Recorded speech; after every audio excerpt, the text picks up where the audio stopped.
Bismillahirrahmanirrahim. Assalamualaikum warahmatullahi wabarakatuh.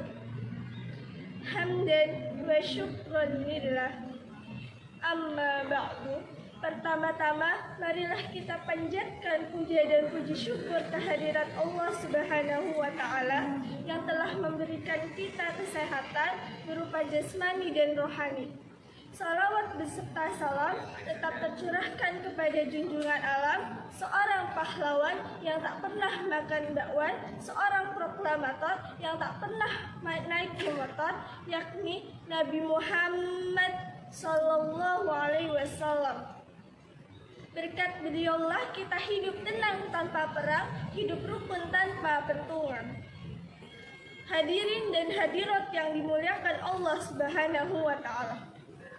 Alhamdulillah, kita sudah melewati bulan Rajab, bulan yang mulia, bulan yang istimewa, yang mana kalau kita kait-kaitkan, kata Rajab terdiri dari 3 huruf hijaiyah.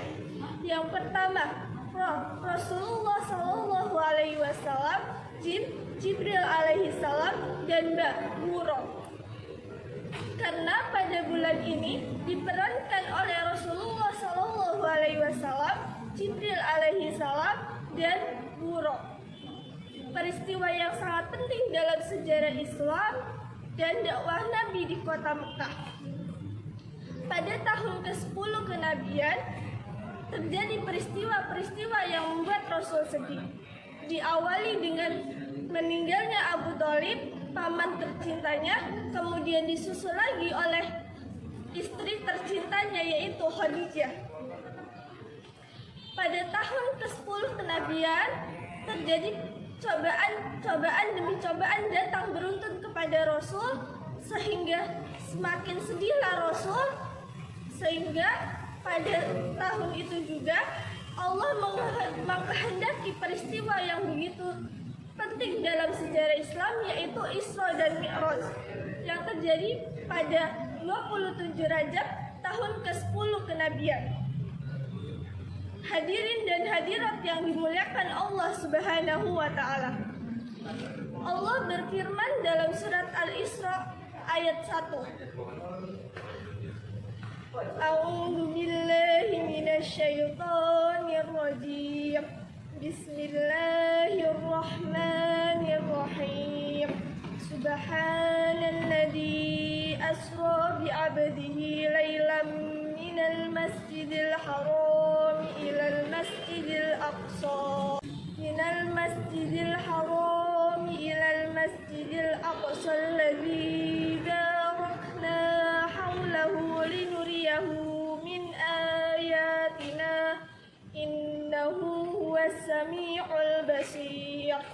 Maha suci Allah yang telah memperjalankan hambanya pada malam hari dari Masjidil Haram ke Masjidil Aqsa, yang telah kami berkahi sekelilingnya agar kami perlihatkan tanda-tanda kebesaran kami. Sesungguhnya Dia Maha mendengar lagi Maha melihat. Isra adalah perjalanan Rasul pada malam hari dari Masjidil Haram ke Masjidil Aqsa atas perintah Allah Subhanahu wa Ta'ala.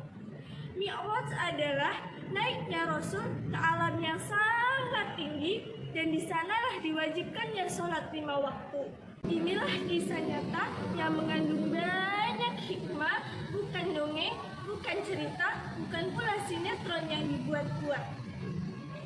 Waktu itu Rasul dibersihkan hatinya oleh malaikat Jibril, malaikat Mikail, dan 1 malaikat lainnya. Seketika itu Buruk datang, hewan yang sangat cepat lajunya seperti kilat. Bisa dikalahkan oleh mobil F1, tidak bisa dikalahkan oleh pesawat jet, tidak bisa disamakan oleh harinya cinta. Setelah itu Rasul sampai di Masjidil Aqsa dan mengikat buruknya di dekat pintu masjid, kemudian melaksanakan sholat 2 rakaat yang dilakukan 2 kali. 2 rakaat pertama dilakukan sendirian, 2 rakaat kedua menjadi imam. Setelah sholat, Rasul merasa haus dan Jibril membawakan 2 bejana yang berisi khamar dan susu. Rasul memilih susu dan Jibril berkata, "Kau telah memilih fitrah untuk umatmu." Entah bagaimana jadinya kalau seandainya Rasul memilih khamar. saja manusia lebih mengenal artis K-pop daripada Nabi, lebih suka nyanyian daripada sholawatan, lebih memilih pacaran daripada langsung dihalalkan. Nauzubillah min dzalik. Lalu Nabi melakukan Mi'raj dan sampai di langit pertama dan bertemu dengan malaikat Ismail, dan langsung ditanya-tanya oleh malaikat Ismail, barulah Rasul masuk ke langit pertama dan bertemu dengan Nabi Adam. Di langit kedua, Nabi bertemu dengan Nabi Isa bin Maryam dan Nabi Yahya bin Zakaria. Di langit ketiga, Nabi bertemu dengan Nabi Yusuf alaihi salam. Di langit keempat, Nabi bertemu Nabi Idris. Di langit kelima, Nabi bertemu dengan Nabi Harun. Di langit keenam, Nabi bertemu dengan Nabi Musa alaihi salam. Di langit ketujuh, Nabi bertemu dengan Nabi Ibrahim alaihissalam. Lalu Rasul lanjut ke Sidratul Muntaha dan ke Baitul Maqmur. Setelah itu naik lagi dan menghadap Allah, kemudian diwajibkanlah sholat 50 waktu. Setelah beberapa kali permohonan, lalu diringkaslah sholat tersebut menjadi 5 waktu. Kemudian setelah itu Rasul kembali lagi ke bumi dan lanjut lagi ke Mekah dengan selamat. Masya Allah, sungguh peristiwa yang luar biasa, perjalanan yang sangat luar biasa, dan ini termasuk mukjizat dari Nabi SAW. Dan kita bisa mengambil hikmahnya. Yang pertama, yakin akan kekuasaan Allah. Yang kedua, tidak berlarut-larut dalam kesedihan. Yang ketiga, selalu berkoneksi kepada Allah, salah satunya dengan melaksanakan sholat 5 waktu.